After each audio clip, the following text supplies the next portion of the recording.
अस्सलामुअलैकुम, मैं शर्फ आज़म आप सभी का इस्तकबाल करते हैं अपने ही पसंदीदा यूट्यूब चैनल शर्फ आज़म ऑफिशियल में। साथियों, आज के इस सेशन में हम लोग डिस्कशन करने वाले हैं बिहार डीएलएड एंट्रेंस एग्ज़ाम 2024 के लिए ये उर्दू कवायद का फाउंडेशन बैच का ये पार्ट नंबर 9 होने वाले हैं, जिसमें हम लोग पढ़ने वाले हैं इसमें इशारा, इसमें मौसूल के बारे में। यदि अगर आपने इस मरतबा बिहार डीएलएड या फिर मानो बीएड या फिर बिहार बीपीएससी टीजीटी पीजीटी या फिर किसी ऐसे एग्ज़ाम की आप प्रिपरेशन कर रहे हैं जिसमें आपको उर्दू कवायद से आपके एग्ज़ाम में क्वेश्चन आने वाले हैं, तो ये वीडियो आपके लिए है। ये वीडियो देखने के बाद आपके एग्ज़ाम में कोई भी क्वेश्चन छूटने वाले नहीं है। तो चलिए इस वीडियो को हम स्टार्ट करते हैं। इससे पहले हमने आपको इसमें ज़मीर के बारे में हमने आपको बताया जी, इसमें ज़मीर के बारे में हमने आपको अच्छी तरीक़ा से बढ़ाया है। यदि अगर आपने उस वीडियो को नहीं देखा तो इस वीडियो के लास्ट में हम आपको एंड स्क्रीन में लगा देंगे, वहां से आप जाकर देख सकते हैं। और अब तक जो आपके जो क्लासेस हुए हैं वो आपको 8 यानी कि पार्ट 8 तक जो हो चुके हैं, इस वीडियो को देखने के बाद वो सारे रिवाइज इसमें हम करने वाले हैं। अगर वो वीडियोस अगर आपने नहीं देखा है तो फिर भी कोई बात नहीं, इस वीडियो को देखने के बाद आपको वो सारी चीज़ें याद हो जाएंगे, आपके वो माइंड में वो पूरी सारी चीज़ें जो है वो आपको रिमाइंड हो जाएंगे। तो चलिए इस वीडियो को हम शुरू करते हैं। सबसे पहले हम समझते हैं इसमें इशारा, और इसमें इशारा जो है ये आपको इसमें मुआरफा की किस्में हैं। किसकी किस्में? इसमें मुआरफा की ही किस्में हैं जी। तो इसमें इशारा यानी कि इसमें इशारा किसे कहेंगे? जिसके ज़रिया इशारा किया जाए। क्या हो जाएगा? जिसके ज़रिया जो हम इशारा करते हैं उसी को क्या कहते हैं? उसी को हम इसमें इशारा कहते हैं। जैसे कि हो जाएंगे आपको वो घोड़ा, ये घोड़ा, वो लड़का, ये गाड़ी। तो देखिए हमने आपको बताए थे कि आपको ये और वो जो है आपको ये दो क्या है, आपको ये दो इसमें इशारा है। क्या है? आपको ये दोनों आपको जो है इसमें इशारा है। और इसमें एक चीज़ ये आपको समझना है, आपको एक होता है इसमें इशारा और एक होता है आपको मुशारुन इलैहि। क्या होता है? एक होता है आपको इसमें इशारा और एक होता है आपको मुशारुन इलैहि। तो देखिए ये या फिर वो, यानी ये को क्या कहते हैं? दिस कहते हैं, और वो को हम इंग्लिश में क्या कहते हैं? डैट कहते हैं। तो देखिए ये तो ये जो हो जाएंगे आपको ये इसमें इशारा हो जाएंगे, और ये से जुड़ा हुआ जो घोड़ा है ये आपको मुशारुन इलैहि हो जाएंगे। तो आपके एग्जाम में यहाँ से पूछे जाते हैं कि मुंदरजा झेल में मुशारुन इलैहि की मिसालें कौन है, और आपको ये दे दिए जाते हैं। तो इसमें आपको याद रखना है जी, ये या वो है जिसके जरिए हम इशारा करते हैं उसे हम इसमें इशारा कहते हैं, और उसके बाद जो सटा हुआ जो वर्ड होता है उसे मुशारुन इलैहि कहते हैं। अब समझिए इसमें इशारा के बारे में हमने बताया कि ये जो होते हैं ये दो होते हैं, एक होता है आपको इसमें इशारा करीब और एक होता है इसमें इशारा बाइद। यानी ये जो होता है ना ये, तो इसके जरिए हम किसी पास की चीज़ के बारे में हम बताते हैं कि ये जो है ये पास की चीज़ के लिए हम इस्तेमाल करते हैं, और वो यानी कि ये दूर के लिए हम इसे इस्तेमाल करते हैं। तो यहाँ से भी क्वेश्चन आपको पूछे जाते हैं जी, ये जो है ये किसकी मिसाल है? करीब के लिए या फिर बाइद के लिए।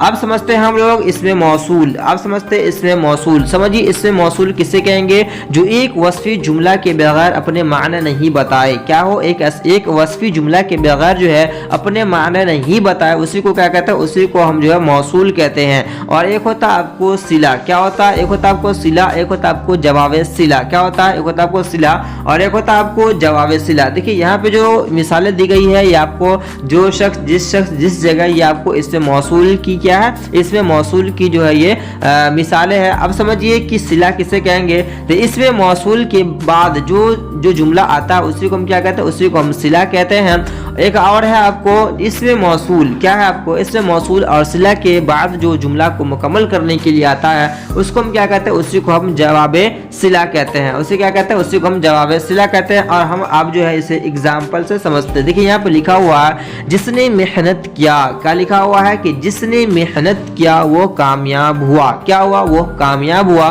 तो देखिए जिसने तो ये आपको मौसूल की मिसालें हो जाएंगे, और जिसने मेहनत किया ये आपको एक जुमला हुआ, तो ये आपको सिला कहलाएंगे। और इसी के जवाब में आ रहा है कि वो कामयाब हुआ, ये आपको जवाब सिला हो जाएगा। क्या हो जाएगा आपको? ये आपको जवाब सिला हो जाएगा। उम्मीद करते हैं कि आप इसे अच्छी तरीके से समझ गए होंगे। अब समझते हैं इसमें मऊद की किस्में। देखिए इसमें मऊद जो होते हैं वो दो होते हैं, एक होता है आपको मऊद ज़हनी और एक होता है आपको मऊद खारजी। एक होता है आपको मऊद ज़हनी, दूसरा होता है मऊद खारजी। पहले समझते हैं मऊद ज़हनी के बारे में। देखिए बोलने वाले और मुखातिब के दिमाग में मुतअय्यन हो।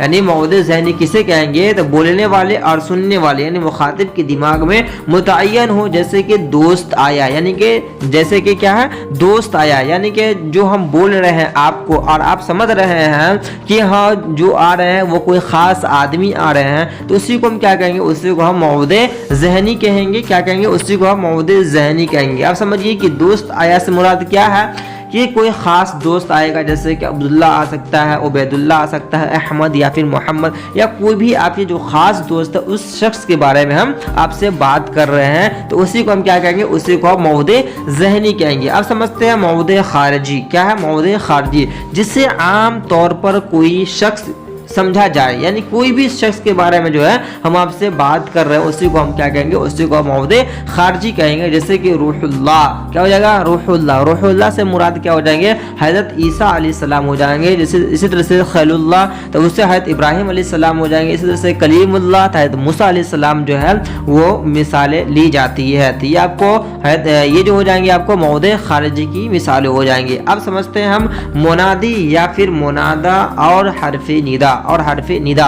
देखिए मुनादा या फिर मुनादी, जिसको पुकारा जाए, जिसको पुकारा जाए ना उसी को हम क्या कहते हैं, उसी को मुनादा या फिर उसी को हम मुनादी कहते हैं। जैसे कि ए तारिक, ए अल्लाह, है ना। और हरफ निदा जिसकी जरिया पुकारा जाए, क्या हो, जिसके जरिया जो है ना पुकारा जाए, उसी को हम क्या कहते हैं, उसी को हम हरफे निदा कहते हैं। अब यहाँ पर समझिए एग्जाम्पल से देखिए लिखा हुआ है कि ओ लड़के, क्या लिखा हुआ, ओ लड़के या फिर ए अल्लाह या अल्लाह। देखिए ओ या ए, जैसे कि ओ लिखा रहे, ए या लिखा रहे, तो ये सब आपको हरफे निदा यानी कि हरफे या, ये सब क्या हो जाएंगे आपको, ये सब जो है आपको हरफे निदा हो जाएंगे। और उसके साथ जो है लड़के जो लिखा हुआ है आपको मुनादी या फिर मुनादा हो जाएंगे। क्या हो जाएंगे, मुनादा हो जाएंगे। देखिए अब तक जो चीज़ हमने आपको पढ़ा है उसे एक मरतबा रिवाइज कर लेते हैं, और ये आपको शॉर्ट है। अगर इसको अच्छी तरीके से समझना है तो आप इसके हर प्ले लिस्ट पर जाएंगे और वहाँ से हर एक चीज़ पे जो आपको वीडियोस बनाए हुए हैं वहाँ से आप वीडियोस जाकर देख सकते हैं। लेकिन यहाँ पर आपको हम रिवीजन कर देते हैं अगर आपने उस वीडियो को देख लिया है तो। देखिए सबसे पहले हमने आपको बताया था कि इंसान के जो मुंह से जो बोली निकलती है ना उसे क्या कहते हैं, उसी को हम हर्फ कहते हैं। क्या कहते हैं, उसी को हम हर्फ कहते हैं। और ज़बान की सबसे छोटी इकाई जो होती है वो भी हर्फ होता है। और हुर्फ़ तहज्जी जो होते हैं वो आपको कुल 52 होते हैं। कितने होते हैं, कुल 52 होते हैं। और हुर्फ़ तहज्जी की जब बात हो रही है तो वो दो तरीके का होता है, एक होता है आपको मुरक्कब, एक होता है आपको मुफरद। और मुरक्कब जो होते हैं वो आपको 15 होते हैं, और मुरक्कब जो होता है वो 15 होता है, और मुफरद जो होता है आपको 37 होते हैं। तो ज़बान की सबसे छोटी इकाई को क्या कहते हैं, उसे हम हर्फ कहते हैं। और हर्फ की मजमुआ को क्या कहते हैं, उसी को हम लफ्ज़ कहते हैं। और लफ्ज़ जो होते हैं वो दो तरीके का होते हैं, एक होता है आपको मौजू या फिर उसी को कहते हैं कलिमा, एक होता है आपको मुहम्मल होता है। क्या होता है, एक होता है मुहम्मल। देखिए कलिमा की जो होता है, कलिमा की 3 किस्में होती है। कितनी किस्में होती है, 3। इस्म, फ़िल और हर्फ हो जाएंगे। क्या हो जाएंगे, इस्म, फ़िल और हर्फ हो जाएंगे। अभी हम आपको जो पढ़ा रहे हैं वो इस्म के ही बारे में पढ़ा रहे हैं, और ये इसमें ये चैप्टर में कंप्लीट हो जाएगा इसम की किस्में। अब समझिए इसम जो होता है वो माना के एतबार से जो होते हैं उनकी भी 2 किस्में हैं। माने के जो एतबार से होते हैं उनकी 2 किस्में हैं, और बनावट या फिर इश्तिक़ाक़ के जो एतबार से होते हैं उसकी 3 किस्में हैं। माने के जो एतबार से होते हैं इसमें ज़ात, इसमें सिफ़ात होते हैं, और बनावट या फिर इश्तिक़ाक़ के जो एतबार से होते हैं उनकी 3 किस्में हैं, जामिद, मस्दर और फिर मुश्तक़ हो जाएंगे। जामिद जो है उनकी भी 2 किस्में हैं। एक हो जाएंगे आपको इसमें नकरा, उसी को इसमें आम कहते हैं। एक हो जाएंगे इसमें मुआरफ़ा, उसी को इसमें ख़ास कहते हैं। और इसमें नकरा जो हो जाएंगे, इसमें नकरा की जो है आपको 5 किस्में हैं। इसमें नकरा की जो है 5 किस्में हैं, मुकब्बर, मुसग़्ग़र, आला, सौत और ज़र्फ़ हो जाएंगे। और इसमें मुआरफ़ा की जो किस्में हैं उनकी जो आपको 7 किस्में हो जाएंगी। कितनी किस्में हो जाएंगी, 7 किस्में हो जाएंगी।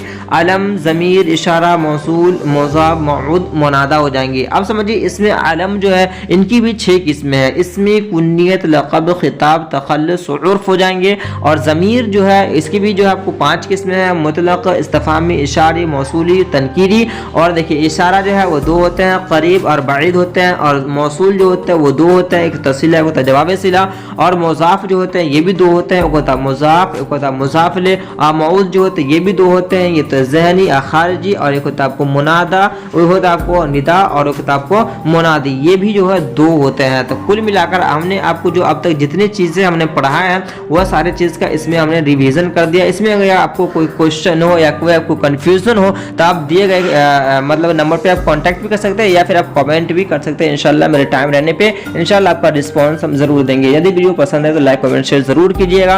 अभी तक अगर मेरे चैनल को सब्सक्राइब नहीं किया तो सब्सक्राइब जरूर कर लीजिएगा। तो मिलते हैं नेक्स्ट वीडियो में, तब तक के लिए जज़ाकल्लाह खैरन जज़ा।